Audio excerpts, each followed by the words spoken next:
Hi, this is Linda with Overbrook Quilt Connection, and I am here to do block 10 of the Illusions Sampler. Now, the beginning of this block, or the center of this block, is a square and a square and a square and a square, which we have done multiples of that in block 5.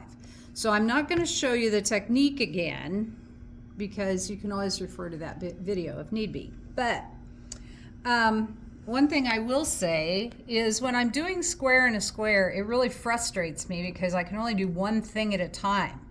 So since we are making a whole bunch of half square triangles to finish the block, what I did was go ahead and prep my half square triangles, and then I ran them through. I did one side of one half square triangle, then I did another seam, and then I ran another side of a half square triangle and just did that back and forth, and it helped me because I get so bummed out about having to do just one seam at a time. So also a good thing about this is that, you know, since the fabrics are kind of busy and you have a lot of black and color, if you have a spot where you cut off a corner accidentally, like I kind of sort of cut off that corner, it really doesn't show because the other fabrics around it, or the black itself, really absorbs all that. So don't get bent out of shape. You do need to check your size on each round. And after doing this first round, it should measure 4.5. And after doing this second round, it should measure 6 1/8, which I realize is weird, but I did trim mine to 6 1/8, and it worked. And then when you're completely done, and if you'll notice, both of these are all the same fabric all the way around until you get to the last one, and then it's using both shades of the purple. And this one should measure 8.5 when you're done. Okay, so that's everything with the center. And again, you can go back and look at the video if you need block 5, if you need assistance with that. Okay, the half square triangles, we're making 4 different colors, and we're using those 4 different colors all the way around. You're doing them in sets of 4 of each color. And so, I'm going to lay it out according to the picture, and by doing that, you know, you can see they're all identical order, but because you turn one around, they're all opposite each other. And again, you have little background squares to put on the ends, but you'll make the top and bottom. So none of your colors touch each other. I mean, the same color. Like your reds don't come down in a corner, or your oranges aren't next to each other, or something like that. So that is what our center is going to look like. I'm going to sew the 2 sides onto here, and then the top and bottom, and our center will be complete then.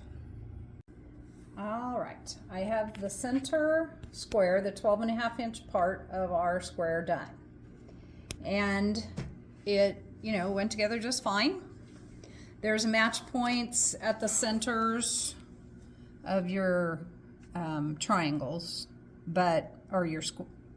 you know what I mean, where the points come together. Otherwise, it goes together just fine. All right, so the next thing we're going to do then is work on the accent strips. And the first accent strip is just appliquing squares onto the small squares onto the big squares. Now, we've done triangles and circles. This is the first time doing squares, but it's the exact same technique. I will point out one thing though. It says to kind of turn them randomly. Well, I didn't realize when I was doing this one that I really have it pretty much, not perfectly, but close to perfectly on point. And I think it sticks out that way. I was bummed. I didn't redo it, but I still was kind of bummed that I did that. But anyhow, so I'm just bringing it to your attention. Just if it bothers you, then don't do it. But we're going to do 3 of them that are background onto colors and 2 that are colors onto background. And of course, you sew 4 of them together, and then this one stays separate. All right, and again, if you need to go back and review any of the applique stuff, it's on previous videos. Okay, the second accent strip is paper piecing again, and it's only 2 pieces. And in theory, you would think that that is super easy to do. And, you know, why didn't they just tell us to, like, cut it so many inches or whatever? But it's a weird angle, and they didn't tell us to do that. They told us to paper piece it. So I'm going to walk you through that because it is a strange angle. As usual, you're going to need your copies of, and they were in the pattern. You want to score it on the line like we did before. You place your background piece on first, and then you will put your colored piece over it. Now, I'm going to show you this one because I don't have it trimmed yet. But, well, let me put that pin back in so it doesn't slip on me. So I put the background on, and then I put the color on it. Now, the first time I did this, when you're reading the directions, it acts like you can just line them up and sew it and you're good. But no, you can't, because if you don't offset them, you don't have enough room for this to cover up your corner.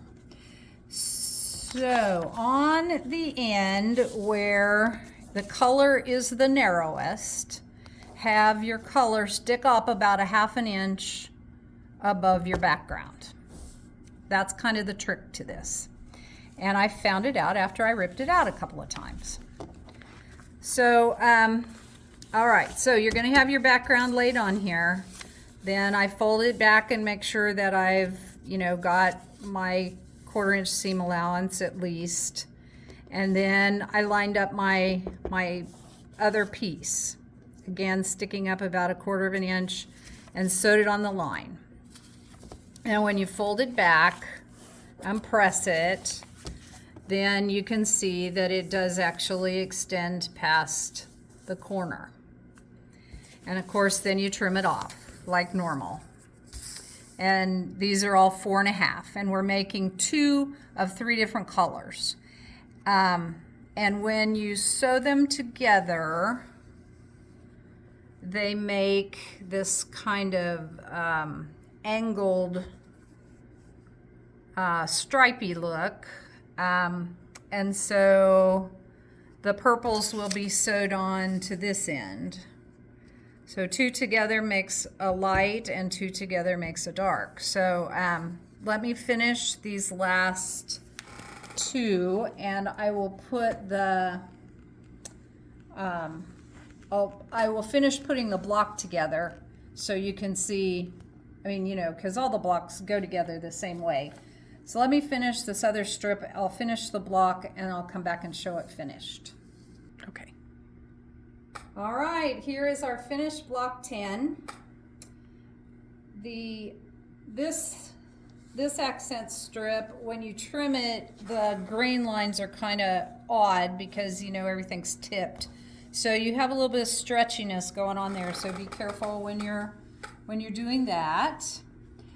Otherwise, I did not have any problems with the assembly of this block. So we will, good luck on finishing yours. Sorry, I'm too close to Amy. Good luck on finishing yours. We'll come back and do block 11. Thank you.